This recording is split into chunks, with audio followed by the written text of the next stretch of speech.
జై శ్రీరామ్. శ్రీమాత్రే నమః. శ్రీ గురుభ్యో నమః. 2026 సంవత్సరం జూన్ నెల 2వ తారీఖు నుంచి ఖగోళంలో ఒక ప్రత్యేక అంశం చోటు చేసుకుంటుంది. ఈ ప్రత్యేక అంశము దేవగురు అయిన బృహస్పతి ఆయన బంగారు పాదాన్ని తన ఉచ్చ రాశి అయిన కర్కాటక రాశిలోకి బంగారు పాదాన్ని మోపుతున్నారు. కర్కాటక రాశిలో ఆయన సంచారం సంవత్సరం పాటు ఉంటుంది. మళ్ళీ వచ్చే సంవత్సరం జూన్ ఆయన తదుపరి సింహరాశిలోకి ఆయన అడుగు పెడతాడు. ఈ సంవత్సరము గురు భగవానుడు డిసెంబర్ నెలలో అతిచారంలోకి వెళ్తాడు. అతిచారం అంటే సింహరాశిలోకి వస్తారు. ఆ తర్వాత మళ్ళీ కర్కాటక రాశిలోకి వస్తారు. అంటే ఈ సంవత్సరం మనం మొత్తంగా చూసుకుంటే కనుక గురు భగవానుడు అతిచారంలోకి వెళ్ళడం, మళ్ళీ వక్రగతిలోకి వెళ్ళడం, ఇవన్నీ ఉన్నాయి.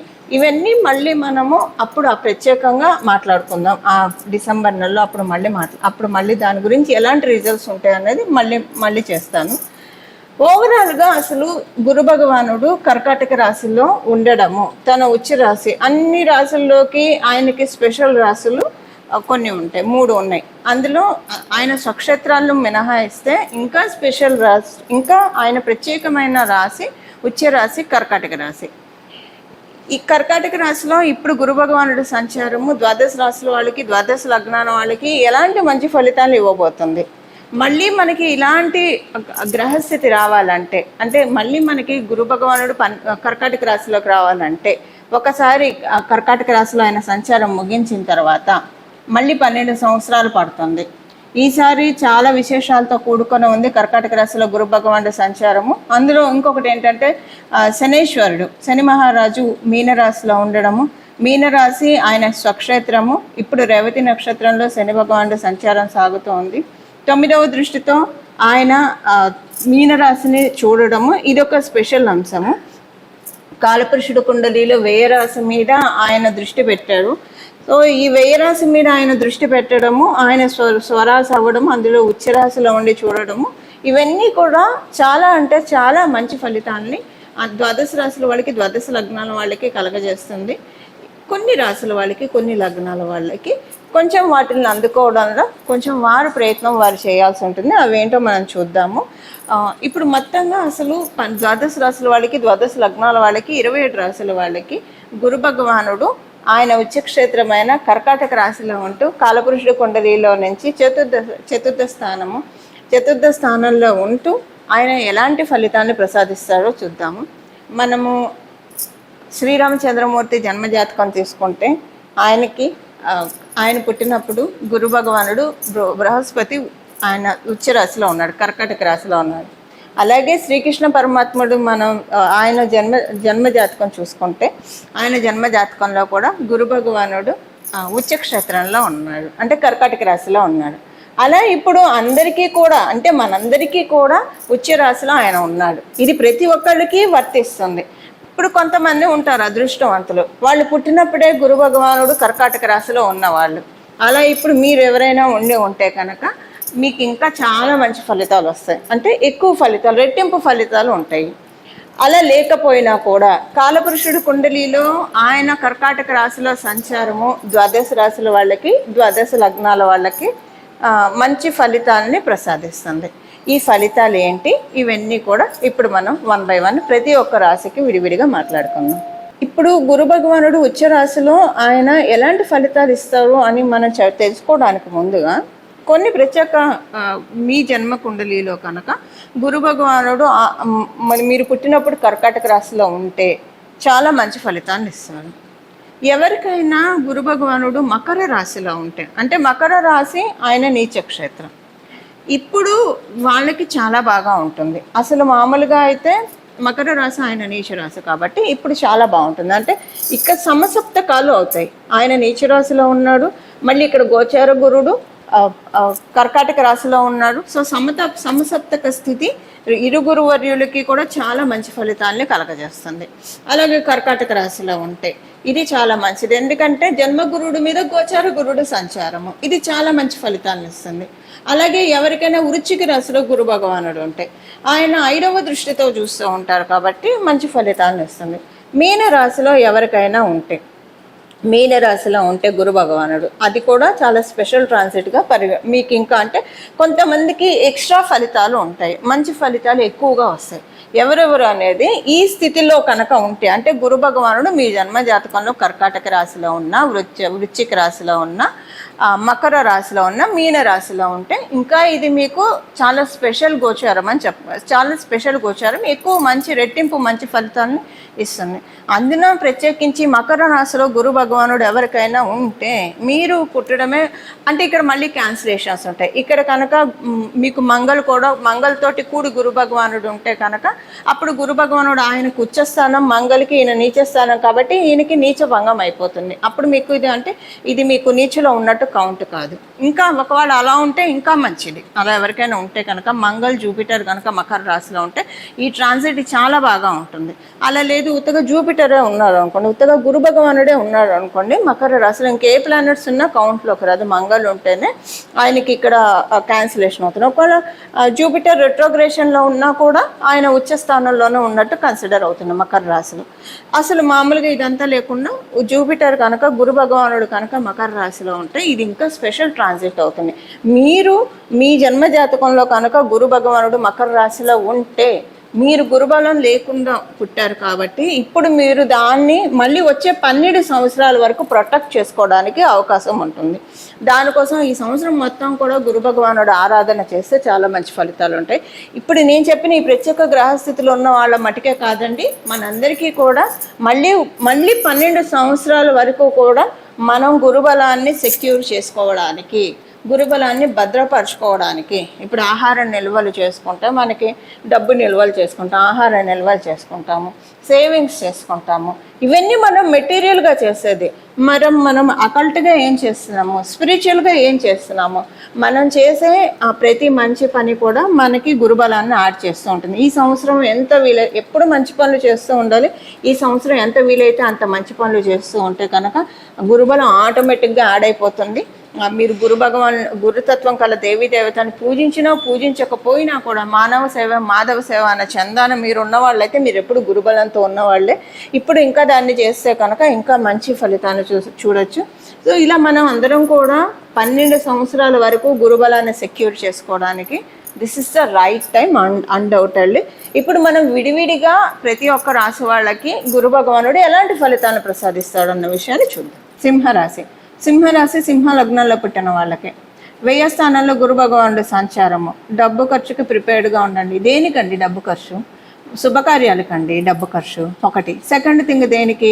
మీరు ఏదైనా విదేశాలు వెళ్ళాలనుకుంటున్నారు, వెళ్ళలేకపోతున్నారు, వెళ్తారు, మరి ఊరికే వెళ్ళాం కదా, దానికి డబ్బు ఖర్చు అవుతుంది. ఇలాగా డబ్బు ఖర్చు దేనికి అవుతుందంటే మంచి పనులకే అవుతుంది.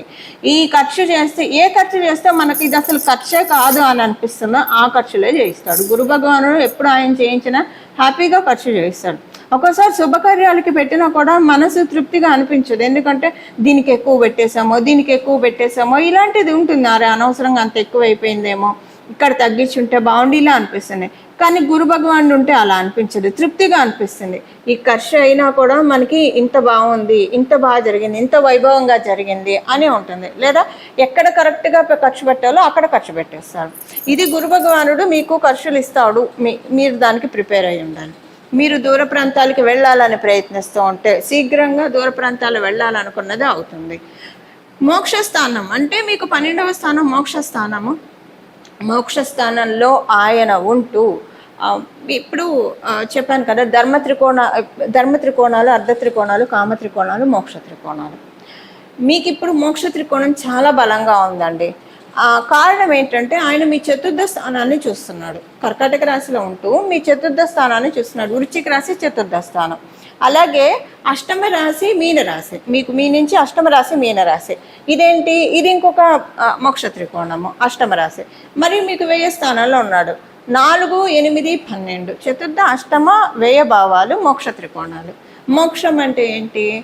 ఏదో మనము దేహం చాలించిన తర్వాత వచ్చేది మాత్రమే కాదు మోక్షము.